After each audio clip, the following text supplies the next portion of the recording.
And welcome back. They're Real Estate Uncomplicated. Joining me now with tips on selling your home is the Watts team, Josh and Amy Watts. Thanks for being with us today, guys. Thanks for having us. You know, real estate is something we could talk all day about because I know there's a lot of folks out there either looking to buy a home or trying to sell their home. And it's a tough market. It is. It's a tough market and it's changing every day. So I think the reason we say real estate uncomplicated is not that it is an uncomplicated process. There's a lot of moving parts. Our job is to simplify the whole process because at the end of the day, you may buy or sell 5 or 6 homes in your lifetime, where we've gone through that process hundreds of times. Right, and there is so much to know and so much to think about. Absolutely. Now, on your website, you guys talk about the seller's stool and the seller's trap. What do you mean by that? Go ahead. Okay.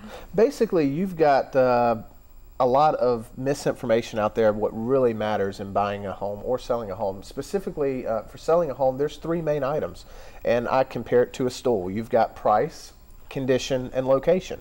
And unfortunately, those things can't operate out of sync, or just like a stool, you'd fall off. So if your home, if you're trying to sell your home, has a subpar location for some reason, then that needs to be basically accounted for in a lower pricing and a better condition. So at the end of the day, what really matters the most is that you recognize where you are in relation to your competition and then adjust accordingly. And is that about having an honest conversation with your real estate agent too? Because, you know, I'm sure you guys probably encounter it all the time. Clients think my home is worth this much, but they're not willing to face the reality of the market.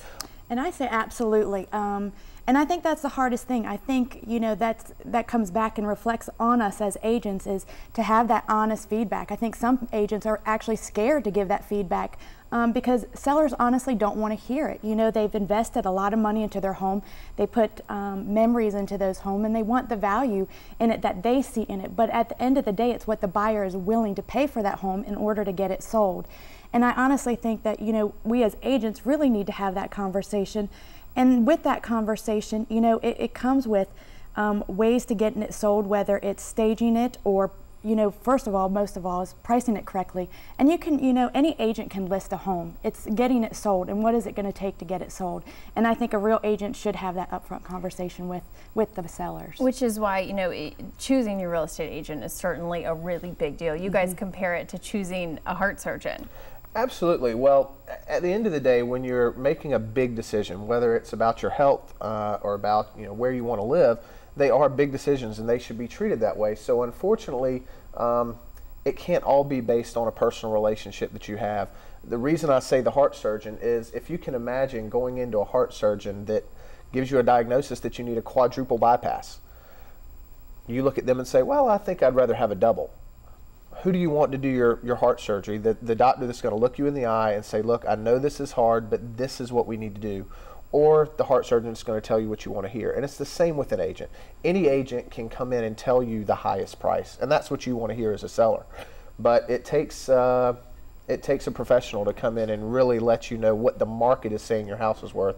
Because at the end of the day, the market doesn't care what you want to get out of it. Absolutely. Now, if somebody's watching today, we know there's lots of people out there selling a home and looking to buy as well. If they wanted more information, maybe they're in a bind, how would they get a hold of you guys? Lots of different ways. We like to say you can reach us any way that you want to reach us, by text, by email, by website. All of that information will probably be up on the screen right now. We have a Facebook page also. Facebook page. So we're trying to go with the market and be where the market is. So anywhere. Got to be flexible in these times. Absolutely. All right. Thanks for being with us, and actually don't go anywhere, because coming right back up, we're going to talk to Josh, who has an exciting fundraiser to tell you about. All the details on that right after the break.